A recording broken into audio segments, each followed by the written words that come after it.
Lá, vamos começar a live, falar sobre estrutura de concretos.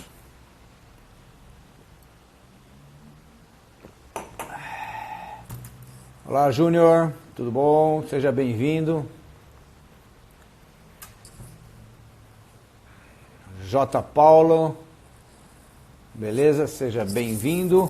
Estamos aguardando o Rangel Lage para a gente falar sobre concretos, estruturas de concreto, do projeto à execução. Isso é uma boa parceria. E eu vou ver se eu já coloco aqui.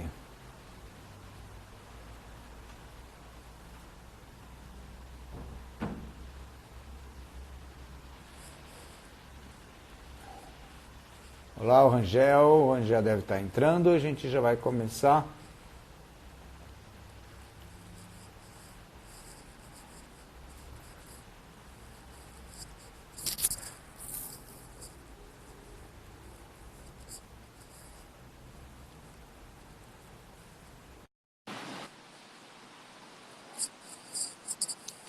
Vamos lá, estamos aqui nos preparando para iniciar. Opa! Olá, tudo bem? Tudo bem, Rangel? Como é que você está? Tudo jóia e você? Graças a Deus. Então tá ótimo. Que bom, chegou o dia do nosso bate-papo aí. Eu tenho visto você aí nas lives e gosto muito, né, do teu trabalho, do que você fala. Legal. Né, e a gente percebe muita consistência. E o que a gente precisa é isso, né? Ter realmente poder compartilhar e aproveitar de quem sabe, né, principalmente esse assunto tão importante, né? Porque acredito que dentro de uma construção, se não tiver uma estrutura bem feita... A gente brinca que a estrutura é o coração da edificação, né?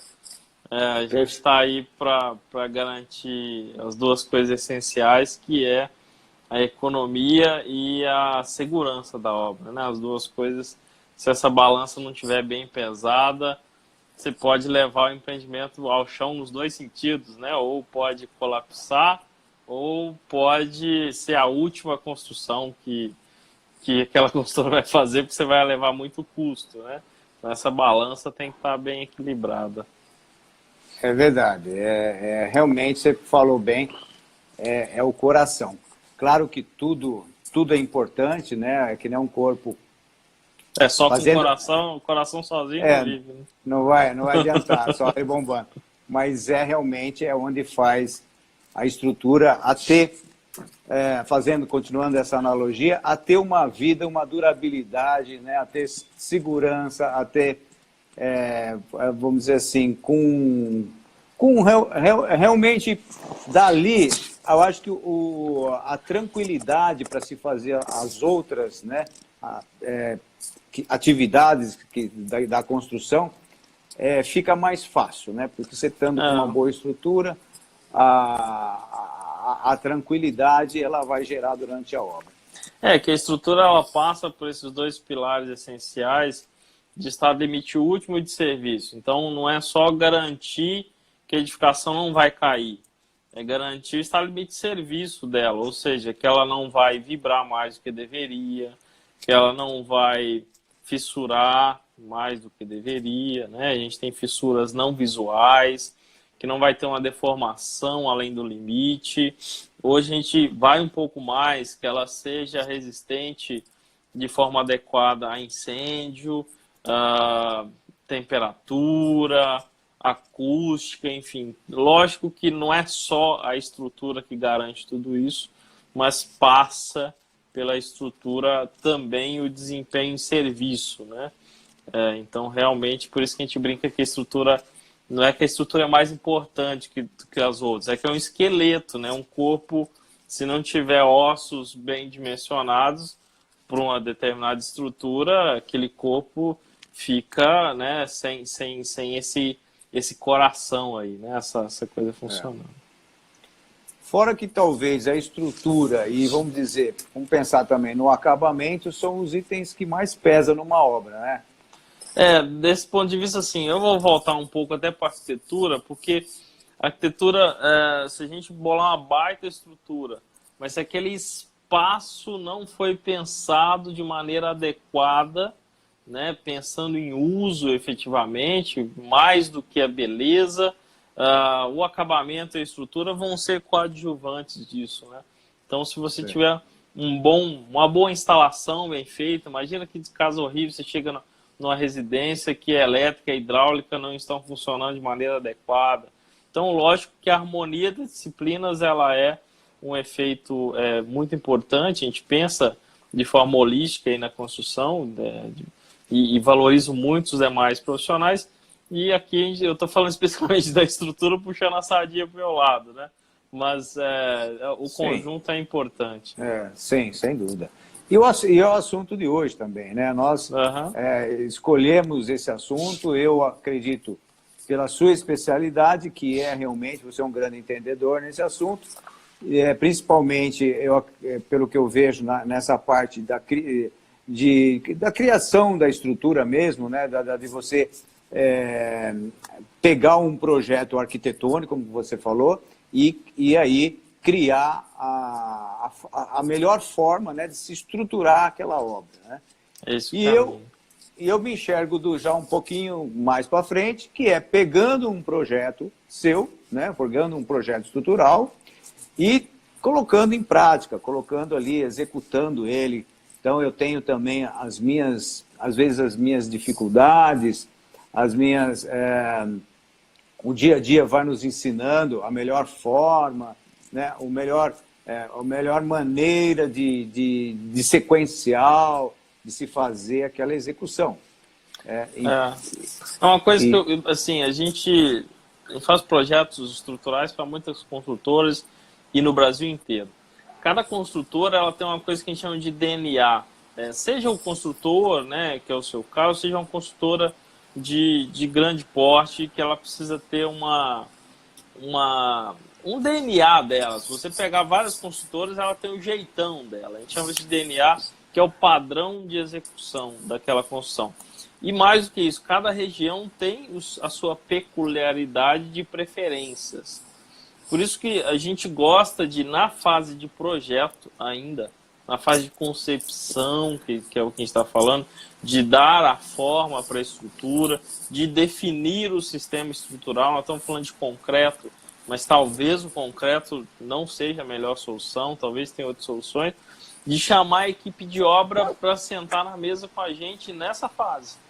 Porque nessa fase pode-se discutir as coisas. O que a gente às vezes fica assim, meio desconfortável, é de o projeto chegar na obra, então a gente simplesmente cuspiu o projeto para a obra, sem convidá-los a participar do processo, e na obra se discutir soluções. A obra já não é lugar mais para discutir solução, a obra é para executar o projeto com clareza. Para isso, lógico, eu tenho que entregar o projeto bem detalhado e com clareza, né? Mas uma coisa que a gente sempre faz e que eu gosto de frisar muito é convidar a obra para a fase de projeto, explicar o que a gente está pensando, a forma que a gente está pensando, pedir a opinião da obra, porque muitas soluções passam por possibilidades. Poderia ser assim, poderia ser assado. Há diferentes tipos de contenção que são possíveis de ser feitos, há diferentes tipos executivos possíveis, né? E lógico, a gente tem que dar a nossa opinião, fala, eu acho que o melhor que ele for, mas aqui na nossa região, ou aqui do jeito que a gente está acostumado, ou aqui, desse jeito vai dificultar muito o que você está falando, eu chegar e executar isso aqui. Se a gente pode fazer de tal jeito, aí essa relação de discussão de projeto é algo importante. É verdade. O que a gente procura fazer aqui é o seguinte, a gente, claro, elabora junto com o cliente, eu faço pequenas e médias obras, tá? Então nós pegamos junto com o cliente, definimos, né, um projeto arquitetônico. Saiu? Voltou. Voltou. Aqui tinha dado uma... Então, aí diante de todas as necessidades que o cliente, né, quer, para que a gente realmente atinja um projeto que atinja os sonhos, né, do nosso cliente. E aí, então, nós vamos partir depois para um projeto, vamos dizer, nós vamos fazer um planejamento, né? Já pensando nessa concepção que você falou, desde o sistema construtivo, as várias formas, né? Que, por exemplo, estruturais que a gente poderia utilizar, madeira, estrutura metálica, o próprio concreto armado. E aí, então, nesse planejamento, realmente a gente já procura ter já uma visão, né, já do qual é a concepção estrutural. E aí a gente realmente procura um especialista definido, vamos dizer que a estrutura de concreto, né, ou às vezes hoje a gente tem usado muito misto, né, ao mesmo tempo tem uma viga metálica, às vezes um grande vão, que seria interessante mais partir para uma estrutura metálica, e aí também fazer esse mix, né, com a estrutura de concreto armado, que é uma estrutura que a gente diz assim que é fácil de moldar, né? Você tem as formas, é muito mais fácil de você fazer uma forma adequada. A gente tem tanto a utilização de formas de madeira como de metálica também, né? E aí a gente acaba desenvolvendo, como você falou, é um trabalho em conjunto mesmo. Sempre precisa ter uma compatibilização, né, entre não só o projeto estrutural, mas quando precisa ter o que eu digo assim, que eu faço também uma parte de coordenador de projetos, que é justamente fazer com que todos os projetos se conversem no sentido de não haver incompatibilidade, né? De não ter interferências, de você não ter, por exemplo, passando um tubo no meio de uma viga, né? Sem nenhuma previsão e cortar uma viga, por exemplo. Quer dizer, isso a gente não faz, mas a gente vê fotos por aí absurdas, né? Que é justamente por falta de planejamento, por falta de uma visão holística, né? Usando a palavra também que você usou, e isso faz com que a gente tenha realmente a necessidade de fazer o planejamento. O planejamento, eu acho que é onde você vai enxergar a obra toda. Eu digo, a gente que gosta de fazer gestão, a gente é um especialista em generalidades, ou seja, a gente é especialista em enxergar a obra no todo e poder fazer com que ela, vamos dizer, funcione, né, de forma saudável, ou seja, que as várias partes, como a estrutura, elétrica, hidráulica, acabamentos, né, e outras muitas mais coisas aí, como ar-condicionado, hoje com as tecnologias de casas inteligentes que a gente tem feito, né, muitas vezes há necessidade muitas vezes não, sempre há necessidade de que haja um planejamento inicial e não deixe isso para a hora que está já no acabamento, né? Agora eu vou pôr um ar-condicionado aqui, agora eu vou colocar... Então, esses imprevistos, que é uma falta de planejamento, de sentar com o cliente, ver as necessidades, ver o que ele realmente quer, no desenvolvimento do projeto arquitetônico, ter também, vamos dizer, o interior também, né? Os projetos de interiores, para que também já tenha a ideia aonde vai ficar, vamos dizer, cadeira, a cama, isso e aquilo, que faz com que também a gente tenha essa visão do todo. Eu acho que é muito importante. No Brasil a gente ainda tem muito essa cultura de gastar pouco tempo com planejar e muito tempo com executar. E isso muitas vezes nos custa muito caro. Custa caro fazer alterações em obra. Você sempre vai sair mais caro, sempre. E muitas vezes não vai conseguir o resultado que você esperava. Você falou de casas inteligentes, é interessante. Eu vou estar depois de amanhã, na quarta, em São Paulo, na Construtec. Espero chegar em São Paulo, que hoje eu tentei chegar lá, não foi possível, tá? Totalmente possível. Eu tinha reunião lá às 11 da manhã. Você está em Campinas, né? Estou em Campinas, Então, foi um bate no caminho mesmo, tive que voltar. Mas quarta tem esse evento que é a Construtec, que é uma feira de startup de construção civil. E ali a gente tem muitas soluções tecnológicas que nos ajudam nesse processo. Eu vou estar aqui com a equipe do Alguin, que é o aplicativo de realidade aumentada, por exemplo, que é uma das ferramentas que a gente tem usado de projetos estruturais em obra, para que a obra visualize a estrutura de uma maneira mais eficiente. Às vezes um projeto com documentação só 2D, que é a maioria dos projetos ainda, aquele CADzinho ali só, ela pode levar a uma interpretação errada do projeto, o que leva a uma execução errada e que daí pode comprometer Sim. a estrutura, aquele processo todo. Sim. Muito bom. Eu acho que é isso aí. A gente percebe que cada vez mais a tecnologia tem facilitado o nosso trabalho, mas que eu digo que o que é importante também é você ter o conhecimento geral e, vamos dizer, básico no sentido do conhecimento técnico, para você poder usar essas ferramentas, né? Porque tem muita gente que fica correndo atrás de ferramentas e ainda não, talvez falte um pouco de conhecimento técnico. A gente fala isso com o BIM. Se você pode ser o BIM Manager mais assim conhecido, mas cara, se você trabalha com estrutura e não souber o que é um domínio de deformação, se não souber o que é uma abertura de fissura, se não souber o que é um estádio de fissuração, se não souber o que são classes de agressividade ambiental, o BIM não te ajuda em nada, né? Então, ele é um processo, né? Eu diria assim, uma metodologia sensacional. O aplicativo de realidade aumentada, cara, é lindo. Mas se o que tiver ali dentro não tiver bem dimensionado, você não souber o que está fazendo, não serve de nada, né? Você está mascarando algo sem função. Por isso que a gente briga muito. Cara, você tem que saber a tecnologia, você tem que estar ligado no que está acontecendo, você tem que estar na frente. Por isso que eu vou em feira de startups, para saber o que está rolando, o que está acontecendo. Mas se você não souber dimensionar, detalhar e projetar o básico, aquilo não serve para nada. É verdade.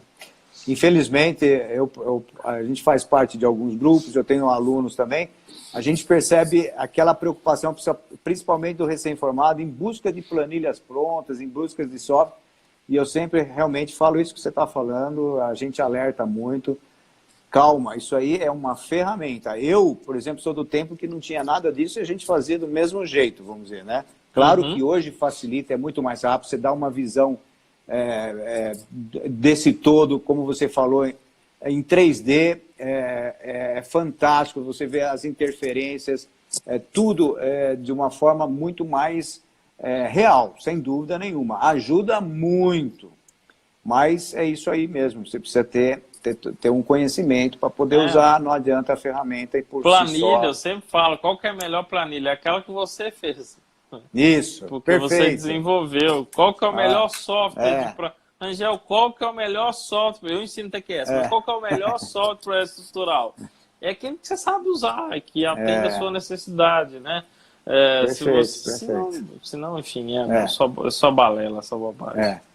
Essa semana passada estava falando sobre orçamento, né? E aí as pessoas assim, mas qual planilha vai fazer? Olha, a planilha que você vai fazer. Então eu vou ensinar aqui você fazer planilha. Você fazer um planejamento, fazer um levantamento das atividades, levantamento das necessidades de materiais, de mão de obra.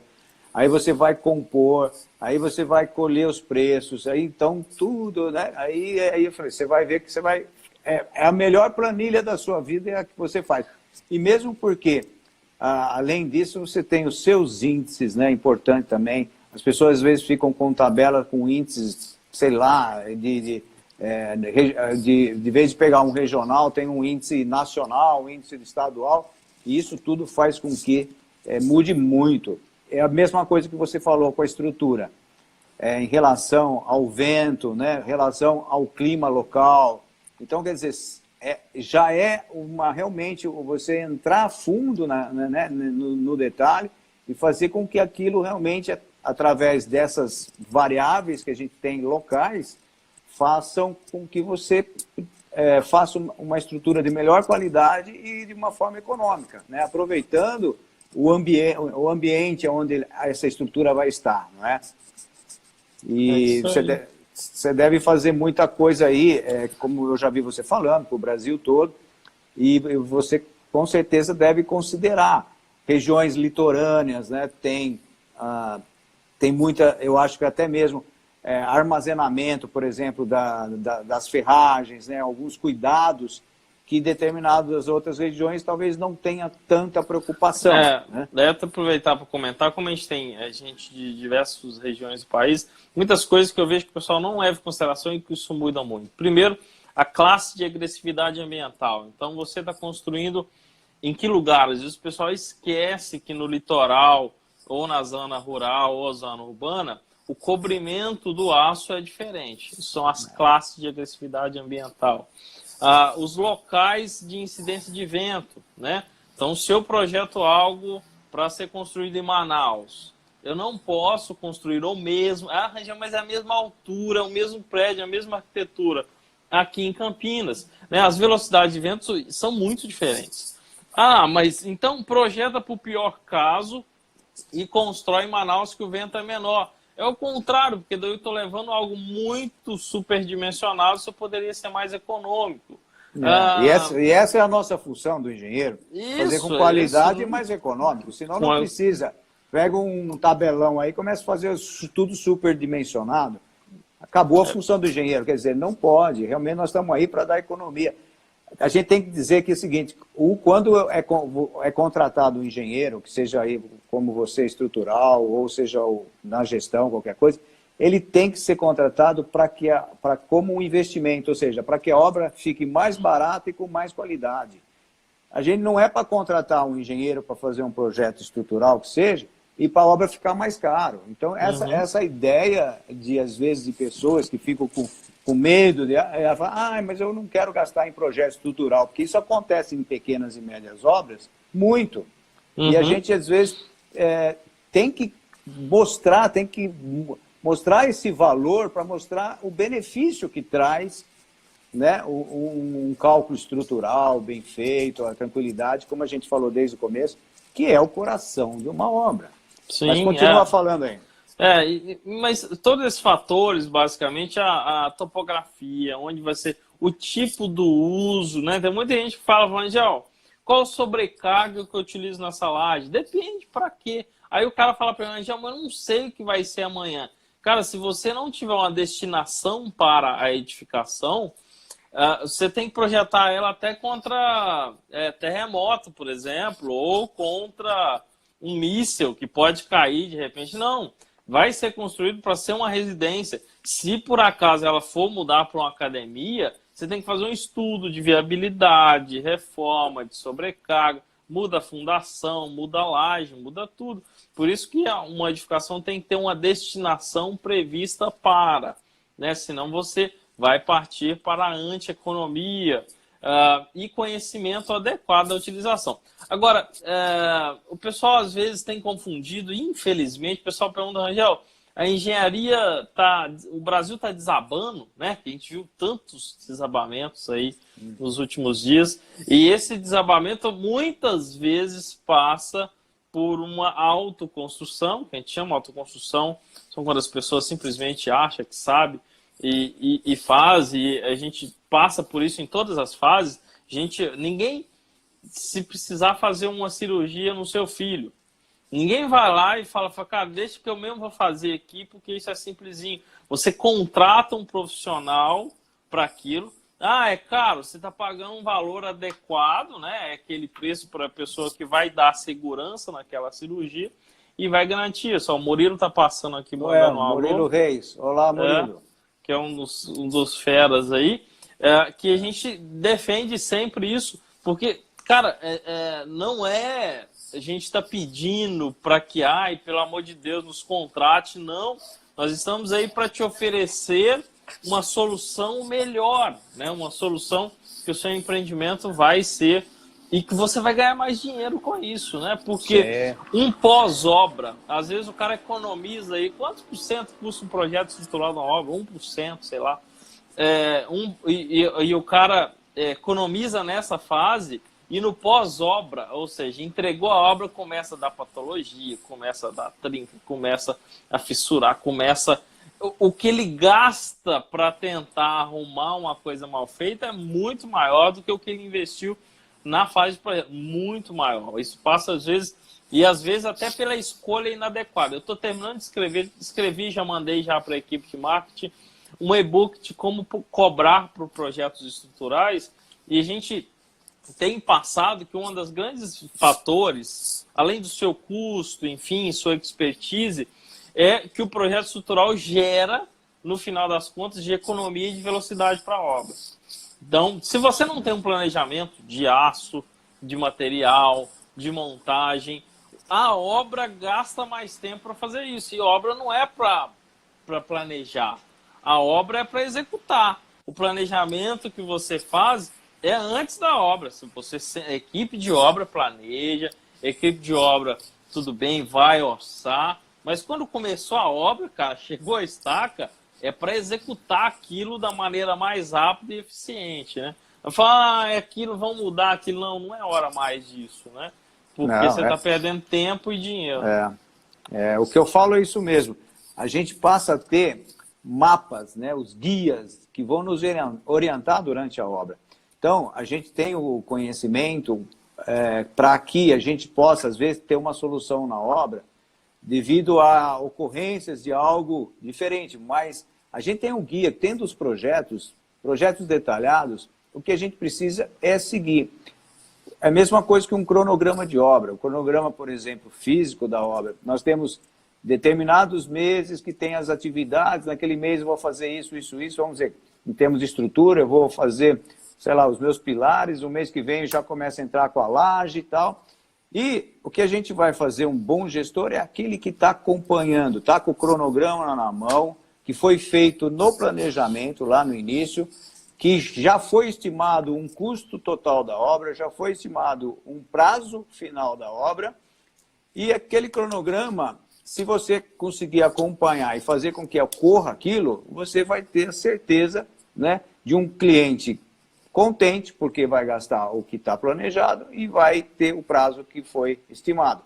Então, a nossa função do gestor da obra é acompanhar todo esse processo que foi planejado e se houver algum desvio, ou seja, perceber que houve algum acidente, né, alguma coisa que não foi previsto, a gente tem o conhecimento para poder mudar um pouco o rumo, mas sempre tendo a visão do final, ou seja, para terminar com aquele mesmo custo e com aquele mesmo prazo. E eu acho que aí a gente se completa bem, né? Tendo essa parte de projetos e sabendo como executar. E é em função do projeto de estruturas fornecer as informações completas para a obra. Então você tem que oferecer, por exemplo, o tipo de aço, a montagem do aço, como tem que ser feito, o tipo de concreto, qual FCK, qual modo de elasticidade, qual slump tem que ser aplicado, qual a relação água-cimento, qual o tempo de desforma. Então eu vejo também muito projeto estrutural, cara, capenga, né? Uma coisa bem genérica, zona, todas as vigas V, vai ser desse jeito, e concreto, qualquer um aí com brita tanto. Tem que ter informações completas, inclusive o processo de desforma, de cimbramento, todo esse caminhamento para que a obra não precisa assumir responsabilidades que são do projeto. A obra não tem que reduzir nada, a obra tem que ter as informações adequadas. Eu estou fazendo de acordo com o projeto estrutural. Perfeito. Escoramento, né? Porque realmente, aí se você for ver a estrutura de concreto armado, que acredito, ainda, não sei falar em porcentagem, talvez você saiba, mas de repente é 95% das obras que nós temos, não é? A grande maioria. Isso depende muito da região. Então, por exemplo, em número de unidades total no país, parede de concreto moldado em loco, por exemplo, cresceu absurdo. A alvenaria estrutural cresceu muito. Se você for para regiões como Jundiaí, aqui perto de Campinas, você tem um índice de obras de alvenaria estrutural muito grande comparado com o concreto armado. Então, isso ainda é muito regionalizado. Ó, o Vinícius Fundação Sem Complicação mandando um alô aí. Valeu, olá, Vinícius. Opa. Que é outro cara aí que tem acompanhado muito essa evolução de obras. Então, mas, sem dúvida, o concreto armado no Brasil é o tipo de estrutura mais utilizado, por diversos fatores, né? O Luiz está perguntando se a quantidade de material vai junto ao projeto estrutural. Vai. É função do projeto estrutural passar quantitativos, né? Os nossos quantitativos geralmente são sem perdas, então não vou prever volume de perda. Eu prevejo os materiais exatamente quanto são, e a obra, dependendo de cada obra, cada controle, prever uma porcentagem, 5, 10% de perda de aço de concreto. Isso depende do elemento estrutural. Se é fundação, por exemplo, às vezes a perda, entre aspas, de concreto é maior, porque depende aí da conformação do solo, enfim. Mas voltando ao concreto, ele ainda é mais utilizado, principalmente por uma questão cultural. As pessoas conhecem mais o concreto armado, ele está há mais tempo, ele aceita mais desaforo do que outros tipos de estrutura, né? A gente percebe uma possibilidade maior de alteração no meio do caminho. Eu tenho uma colega que executa obras lá em Betânia, no sul de Minas. Ela fala, eu tenho dificuldade em implantar o alvenaria estrutural porque o cliente gosta muito de ir na obra. Às vezes o cliente, o dono da casa, de ir na obra e falar, cara, queria mudar isso e isso. Não é hora, a gente sabe que não é hora mais, mas é o cliente. Dá para puxar aquilo, outro. E o concreto armado, ele ainda tem essa possibilidade maior do que um parede de concreto, por exemplo, um sistema altamente industrializado, do que o próprio steel frame, que eu andei fazendo lives, que eu gosto do sistema, vou estar quinta-feira, inclusive, no evento Melhores Mais Rápidos, mas é um sistema industrializado, que essas nossas manias, digamos assim, de obra, esse jeitão, ele acaba sendo inviabilizado por esse tipo de estrutura, né? Então, o concreto armado, não sei a porcentagem exata, porque depende muito de cada região. Tem regiões, por exemplo, que a alvenaria estrutural não tem a Ana mandando aqui, a Nara, que em Minas Gerais é bem assim, mas isso é com toda a região, viu, Anara? Do cliente, principalmente o cliente médio padrão, ele tem o alto padrão já entende esse planejamento, a maioria. O baixo padrão geralmente é feito por consultores. E o médio, principalmente, ele gosta disso. De ir na obra, cara, puxa, me arrependi, quero mudar, quero puxar para cá. É uma coisa que também culturalmente precisa ser mudada, porque isso é muito prejudicial para o cronograma de obras. Às vezes você já comprou aquele processo, aquele acabamento, aquele caminho todo, mas é assim. E o concreto armado, ele dá essa flexibilidade.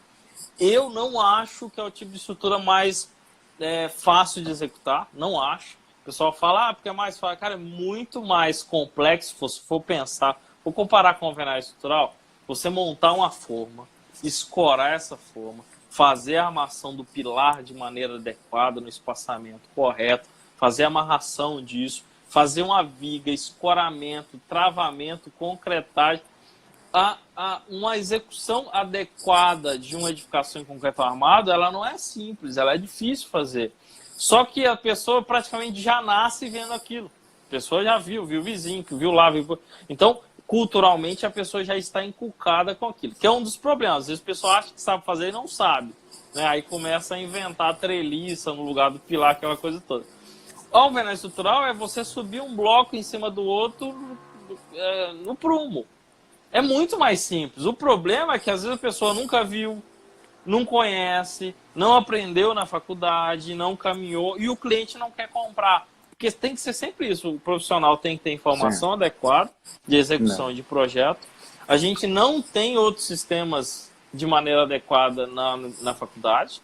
Na maioria das universidades, você tem concreto, metálico e olhe lá, mais ou menos. Planejamento, por exemplo. E o cliente que nunca viu aquilo. Então, isso leva o concreto armado a ser a estrutura mais utilizada. Gosto muito do concreto armado, não tenho dúvida nenhuma. Projeto edifício, por exemplo, está projetando um edifício de 40 mil metros quadrados, 2 torres de 30 andares. Não dá para ser outro sistema de maneira adequada. 30 pavimentos, concreto armado, sem dúvida é a melhor solução. Poderia ser uma estrutura mista, enfim.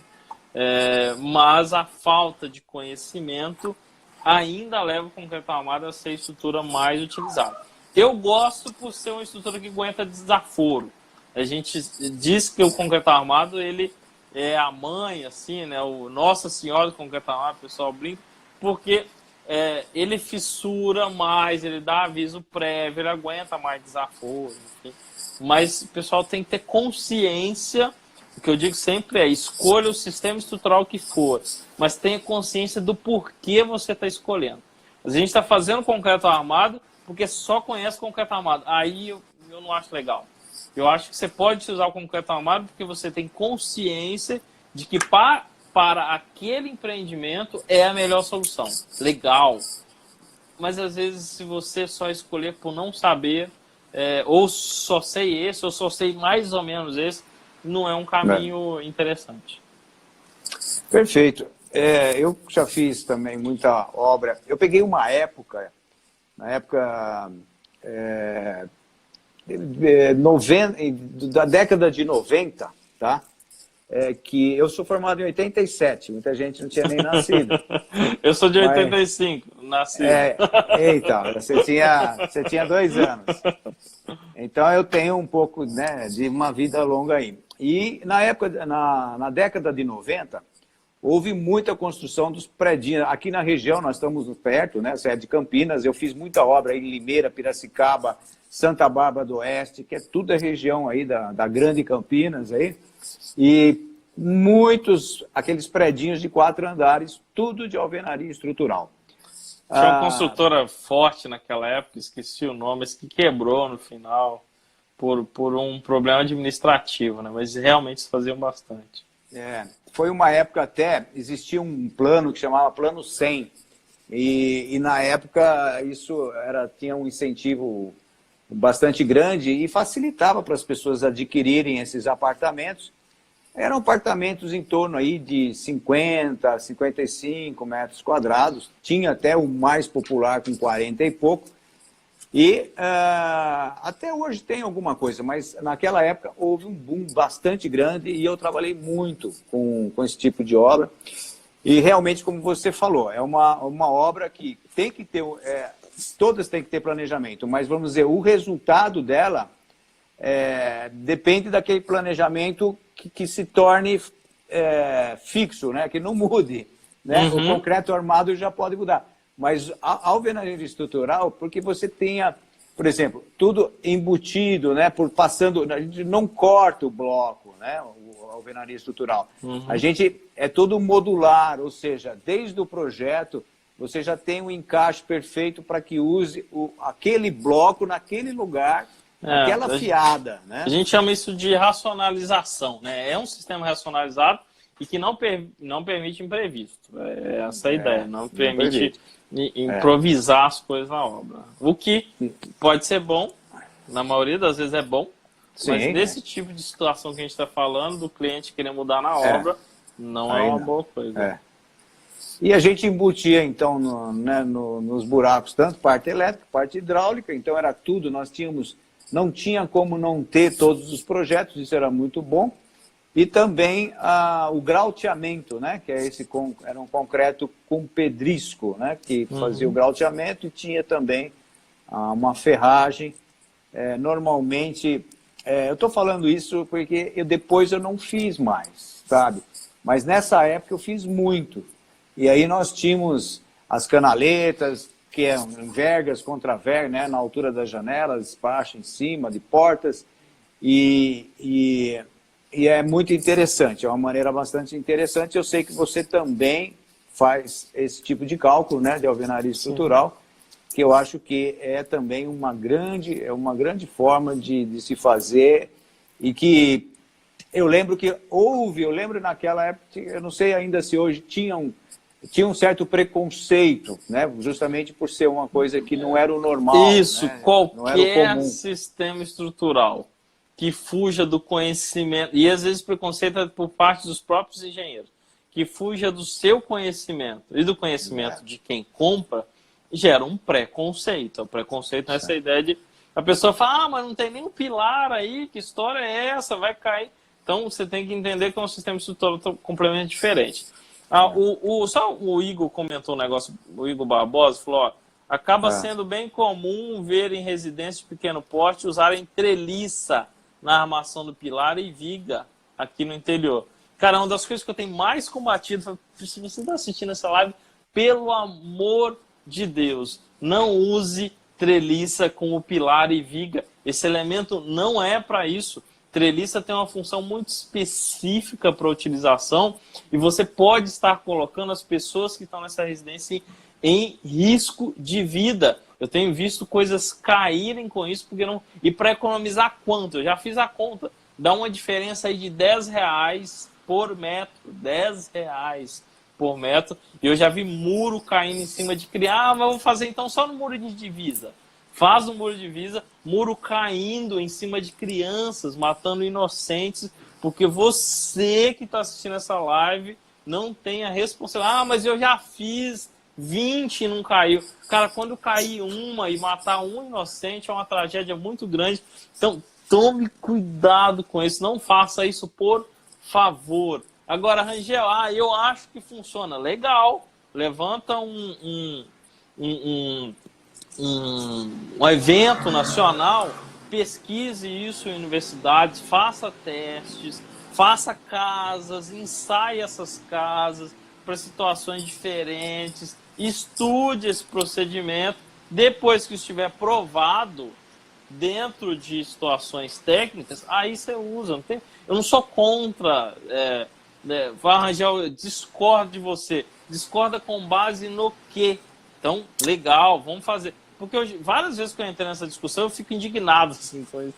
Porque o cara fala assim, eu uso porque eu garanto que... Cara, mas você já fez uma conta para chegar nisso? Não, eu assim, bato no peito e falo, cara, eu garanto. Garanto com base no quê, cara? Você está colocando pessoas em risco por causa de uma bobagem, assim. Muito, mas né? isso, o próprio Igor está falando que isso daí que você falou agora, que garante, é conversa do pedreiro. E nós, engenheiros, não podemos entrar nessa conversa, realmente. Porque, às vezes, para o pedreiro é fácil, muito mais fácil, né? Ele só não colocar tem que um negocinho amarrar nada, vem a coisa pronta, vamos dizer, né? Já vem a trelicinha montada, e aí ele aí usa... aí, dependendo da coisa, até às vezes usa... Que nem, por exemplo, já vi, sei, porque, na verdade, a gente está fazendo, está aí no dia a dia. Aí o pedreiro ele cisma que faz, por exemplo, a viga baldrame com canaleta e essa treliça. De jeito, eu não deixo fazer. Aí, mas olha, eu sempre fiz assim. Até é complicado, que a gente precisa realmente adquirir essa confiança do cliente, porque eu já sofri também com situações que às vezes tem cliente que ouve mais o pedreiro, entendeu? Ou ouve muito o pedreiro, tá? E aí a gente tem que se desdobrar para mostrar a importância de determinadas coisas. Esse é um exemplo. E realmente são coisas que, da prática, a gente vê muito isso daí, mas a gente tem, como você falou, Rangel, a gente tem que mostrar uma coisa bem drástica, uma situação, como você falou, de matar uma criança, sabe? Você tem que, infelizmente, a gente tem que mostrar uma coisa bem forte que pode acontecer. Já aconteceu, eu estou falando de coisas que já aconteceram, de notícias, né? Então, realmente. Vamos dizer, é difícil. Pode até ser uma porcentagem pequena. Até não vou dizer que pode. Mas se acontece, não é para acontecer, né? Não é para acontecer em situação nenhuma. Então, realmente, nós temos que se desdobrar no sentido assim, mostrar o benefício de que vale a pena, como o Rangel falou, um dado bastante interessante, gastar R$10 a mais por metro para se ter uma tranquilidade, né? Não só a tranquilidade de todos, né? Não só do profissional que está fazendo, mas também do cliente que vai lá morar nessa casa. Porque a vida, até mesmo a vida útil dessa casa, né? Uma casa que, por exemplo, pode durar aí, claro, com uma manutençãozinha normal, aí 100 anos, de repente ela vai com 10 anos ela está trincando toda. Isso, então, é isso que eu ia falar. Às né? vezes não é só que vai cair, às vezes fissura, aquela fissura desvaloriza o seu imóvel muito mais do que você ia gastar. Às vezes o que o cara gasta com uma torneira é muito mais do que ele economizou com treliça nesse caminho, muito mais, e o preço do pedreiro não muda. Só citar uma coisa também, só para deixar claro, pessoal, eu respeito muitos pedreiros, muito mesmo. Tem todo o meu respeito. São pessoal que sem eles a gente não teria como ter engenharia. É uma coisa que eu incentivo muito, que tenha-se mais pedreiros. A gente tem sentido falta disso, né, de pessoas para executar. Mas a gente, com muito respeito e com muita gentileza, entender que cada um tem a sua função numa obra. né?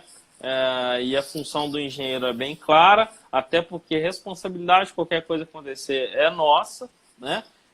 E a gente, com muito cuidado e carinho com esses profissionais, precisamos deixar claro que a responsabilidade é nossa e que nós levamos sim em consideração a opinião deles, mas que não podemos permitir que se seja feita coisas como essa, tá? Isso jamais. Vou responder uma dúvida do Eduardo aqui, que é aluno meu lá de Sorocaba. Rangel, tem empresa aqui em Sorocaba vendendo bloco estrutural encaixado sem argamassa de assentamento. Pode falar um pouco sobre isso? Ô Eduardo, eu já vi esse sistema. São encaixes, efetivamente. Mas, primeiro, não tem norma sobre isso, tá? Então, não há ensaios desenvolvidos a longo prazo. Eu já vi até, eu acho lindo até, você só encaixa e tal. O problema é que, qual que é a função da argamassa numa estrutura dessa? É absorver deformações. Como eu tenho uma junta seca, simplesmente encaixada, quem que absorve essas deformações? O próprio bloco. Quando o próprio bloco, que é um elemento rígido, tenta absorver isso, pode fissurar quem? O bloco, que é a estrutura. Então, é um sistema, Eduardo, que até que seja testado, ensaiado e aplicado, tem que ter bastante cuidado sobre isso, né? O Igor está falando aqui um pouquinho mais, né? Que na região teve uma pessoa que fez pilar sem amarração alguma, viu uma criança balançar a rede que estava pendurada e acabou quebrando o pilar. Então, realmente tem que ter cuidado sobre essas coisas. Mas isso daí, aí é que entra também realmente a nossa função, como você falou. A gente precisa ajudar, eu considero os pedreiros e o pessoal de obra são os nossos maiores companheiros de trabalho e que nós precisamos deles do mesmo jeito que eles precisam da gente. O que precisa é realmente ter esse respeito, né, entre as duas funções. De ambas as partes, perfeito. De ambas as partes, para que a gente chegue numa conclusão de uma obra bem feita, econômica e com qualidade. Então, qualquer equipe que a colaboração é mútua, que a respeito de todas as possibilidades, que se entenda que é um time, que o goleiro não faz gol, pode até fazer um outro. Mas a função dele função dele é defender, que quando cada um faz a sua função bem feita e de forma adequada, quem ganha é o cliente, que é isso que nos importa, que o cliente tenha uma solução econômica, rápido, fácil, segura e com um desempenho adequado, né? Que a gente faz para o cliente. Né? Quando o ego não prevalece, inclusive nessa briguinha de obra, de projeto, de arquiteto, de não sei o quê, quando o ego não prevalece, quem prevalece é o cliente, sempre ganha. Eu acho que é esse o caminho. É verdade. E aí, vamos dizer, esse trabalho em conjunto desse time, o sucesso é de todos. Vai ficar... e o sucesso, vamos dizer, casos de sucesso refletem em novos negócios, né? A melhor forma de se divulgar, qual é o marketing melhor, né, mais bem feito e que dá mais resultado? É um cliente satisfeito, né, que viu que a equipe funcionou, que se deram bem e que houve esse respeito. Então, isso é fantástico quando a gente consegue essa harmonia que faz com que a obra tenha um excelente resultado e o cliente satisfeito muito mais obras, né, para nós profissionais que vivemos disso. Né? Qualquer coisa, de verdade, você falou de marketing, eu uso muito isso. O que importa é resultado. Então, eu posso chegar aqui e falar para você, olha, eu tenho graduação, especialização, fiz a especialização, tenho um mestrado em estruturas, estou começando um doutorado, beleza, enche aquilo tudo. Mas se eu não te entregar resultado, se o que eu ensino não gera transformação, se o projeto que eu entrego o cara não consegue executar, se um prédio que eu fiz caiu, se um prédio que eu fiz encheu de trinca, cara, tudo isso não serve para nada. Então, o que importa no mercado é resultado. Você tem sempre que focar nisso, entregue resultados. e o resultado é sempre fruto de um trabalho em equipe bem feito. É lógico que você tem que conhecer com clareza. Então, a gente está falando aqui, por exemplo, o Paulo está comentando que em Sorocaba é muito comum uma mistura de bloco, falando ainda de alvenaria estrutural, bloco de concreto e de cerâmico. É quase uma jabuticaba de Sorocaba, porque lá tem muito fabricante de bloco cerâmico, mas o cerâmico tem uma série de vantagens e uma desvantagem que não dá para fazer edifícios muito altos. Inclusive, eu escrevi uma matéria essa semana na revista da Anicea sobre isso, edifícios altos em blocos estrutural cerâmico. Mas, no final das contas, nós, como profissionais de execução de projeto, precisamos saber por que pode, por que não pode, quais são as implicações disso, quais são os caminhos para que tome as decisões. Você tem que ter clareza nessa informação aí. Eu estou brincando, o Eduardo está rindo que jabuticaba lá de Piracicaba, é que uma coisa muito comum na região de Sorocaba, não estou dizendo que está certo nem que está errado, não falei isso, mas que em outras regiões do país, o cara geralmente escolhe, eu vou fazer cerâmica ou vou fazer concreto. Eu até vi em Sorocaba o cara começar com concreto, continuar com cerâmica e terminar com concreto. Eu falei, cara, nossa, que história é essa? Né? Então, se não entender com clareza isso, é um negócio importante. Então, aí tem outras perguntas aqui, o Igor né? tá mandando uma pergunta bem polêmica. Eu vou entrar na polêmica do Igor? Pode entrar, vamos o pessoal lá, gosta da polêmica. Perguntando assim, cheguei um pouco atrasado, falaram sobre dimensão mínima de face de pilar. Igor, é o seguinte. Dimensão mínima de pilar, segundo a NBR 6118/2014, é 14 de largura. Não pode, já com cobrimento no concreto. Então. Não posso fazer pilares com menos de 14. Antes de 2014, a norma de 2013 permitia 12. Qual que é o problema? Instabilidade lateral. Um pilar muito fininho, se eu colocar uma viga nesse sentido, ele gera um momento nesse pilar e tende a derrubar. Sempre que a gente começa a ver muita merda sendo feita, principalmente por causa de pessoas fazendo errado, a norma aperta um pouco mais a história, porque o que é mais importante é a segurança das pessoas. A gente busca um equilíbrio de economia e segurança, mas a segurança é o principal, no final das contas. A segurança mínima, não precisa ser mais do que o necessário. É necessário. Então, a NBR 1018 prevê isso, essa largura mínima de 14. Onde que está a polêmica? A maioria das obras usa bloco de 11,5. Aí vem a norma de desempenho e diz que eu posso desrespeitar a dimensão mínima prevista pela 6118, desde que eu dimensione esse pilar para isso. Aí o pessoal não lê o final. O pessoal só lê assim, eu posso desrespeitar para obra de até 2 pavimentos a 6118. Ponto.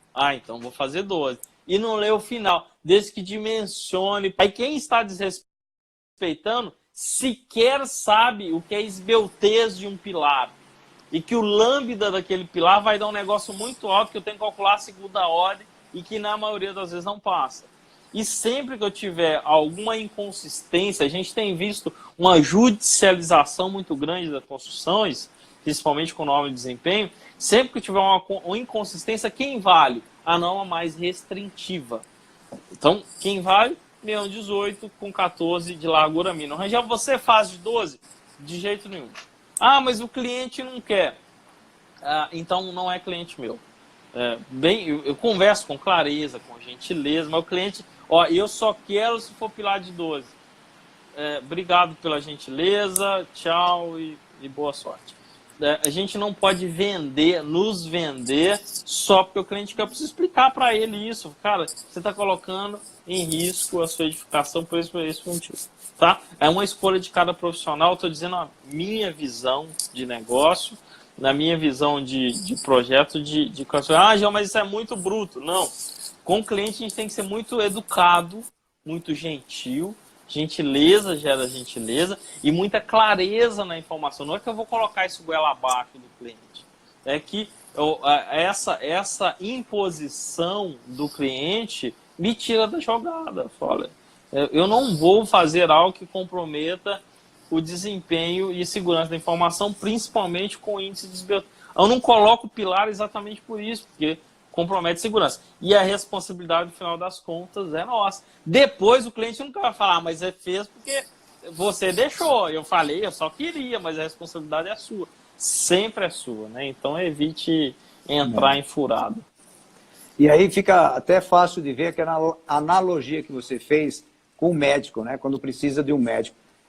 Imagine se alguém falasse aqui, não faz um corte aqui, faz um corte mais para cá, né? Ou, não faz um corte de 12, faz de 9, sei lá, entendeu? É um absurdo, a gente vê os absurdos que se você começar a pensar, é por aí, né? Você querer fazer uma coisa que o cliente, às vezes, ele vem dando alguns palpites que, infelizmente, a gente tem condição e capacidade, isso que eu procuro falar para os meus alunos também, a gente tem toda a condição, conhecimento, para que a gente possa explicar e convencer o nosso cliente. Porque, senão, realmente, a gente tem, senão é rasgar o diploma, né? O Adalto está comentando aqui, o Adalto lá da ArcelorMittal, um abraço para o Adalto, para a equipe da ArcelorMittal. Uma coisa que, inclusive, foi uma campanha da ArcelorMittal no ano passado, eu participei dessa campanha, o Bernardinho estava, que obra é coisa séria. Cara, tem muita gente brincando com obra. Tem muita gente achando que é engenheiro. Tem muita gente brincando de obra. E quando se brinca... Eu tive hoje um condomínio lá em Itu, de uma obra sendo feita de alto padrão, um condomínio de alto padrão, fazendo alvenaria estrutural sem os cuidados mínimos de uma alvenaria estrutural. Quer dizer, tá brincando de obra. E brincar de obra, brincar igual você falou, ninguém brinca com a cirurgia. Vamos pegar um pet. Meu gatinho está sofrendo um problema de saúde, eu gosto muito de pet, não vou entrar nessa briga. Mas, preciso fazer uma cirurgia. Você leva no veterinário, mas veterinário é caro. Não, então deixa eu tentar aqui. Se não der certo, eu levo no veterinário. Ninguém faz isso.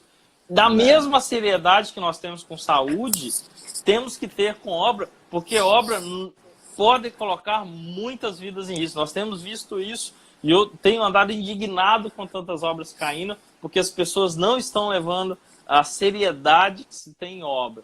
Então tem que ter responsabilidade demais com essas brincadeiras. Treliça em pilar, não. Pilar menos do que o mínimo exigido para a obra. Não negocie segurança na sua obra, não negocie. Não precisa ser mais do que essa. Cara, então vou fazer tudo pilar de 30, que é mais seguro. Não é isso que eu... Tá vendo? É o mínimo necessário. A norma é o mínimo. Você pode fazer mais, mas não faça menos do que o mínimo. Não negocie esse tipo de coisa, na minha visão, tá? De projetista e de professor de estruturas. Perfeito, Angel. Olha, nós estamos no fim, eu estou vendo aqui o tempo, está passando. Eu queria agradecer, a coisa passou até rápido demais, porque foi muito bom, eu agradeço, você é um cara realmente espetacular aí.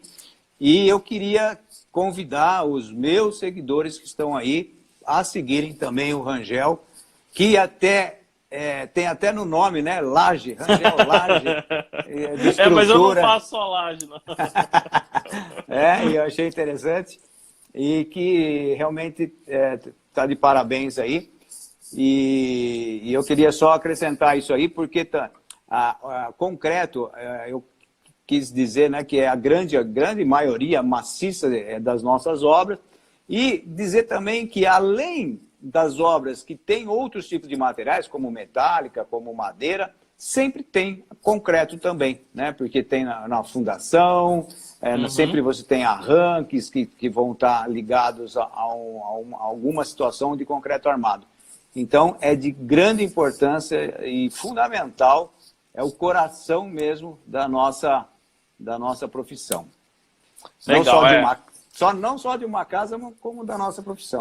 Cara, eu sempre falo isso em todo lugar. Cara, o que a gente constrói é sonho.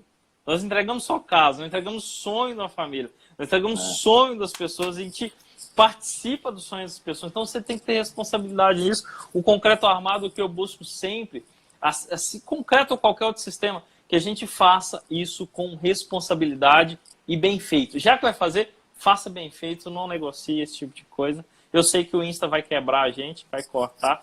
Falta 1 minuto. Obrigado pelo convite, um abraço para a galera aí. É isso aí. Até um deu risada aqui e falou, quem não segue o Rangel? Que bom, é isso aí, que sigam todos mesmo. Né? E eu, na verdade, faz 6 meses que eu estou nessa, compartilhando aí e criando assuntos, conteúdos, né, para as pessoas. E eu estou gostando porque eu estou encontrando gente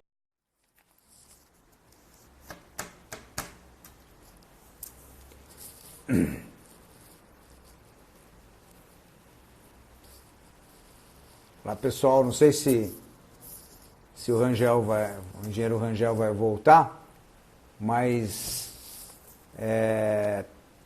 só queria ir, então, na verdade, se ele voltar, é somente para a gente se despedir, porque eu acho que foi muito boa. Eu vou deixar gravado, tá? O pessoal que está entrando aqui, ó, vai poder assistir na íntegra, né? Porque muitos eu sei que acaba pegando no meio. Eu mesmo muitas vezes assisto muitas lives aí, tem gente muito boa, mas infelizmente tem vezes que a gente pega no meio e às vezes não consegue dar toda a sequência. Então, tenho certeza que vale a pena assistirem até o final, quer dizer, assistir ela toda, né? Do início ao final, para quem não conseguiu assistir essa live desde o início, tá? Então vai ficar gravada no nosso Instagram, você tem ali facinho no Stories, na parte, né, que foi ao vivo, tá? Beleza? Então eu acho que é isso aí. O Rangel, tamo junto, beleza? Um grande abraço e até uma próxima, hein? Logo, logo vou te chamar de novo pra gente bater um papo, ok? Até mais então, valeu!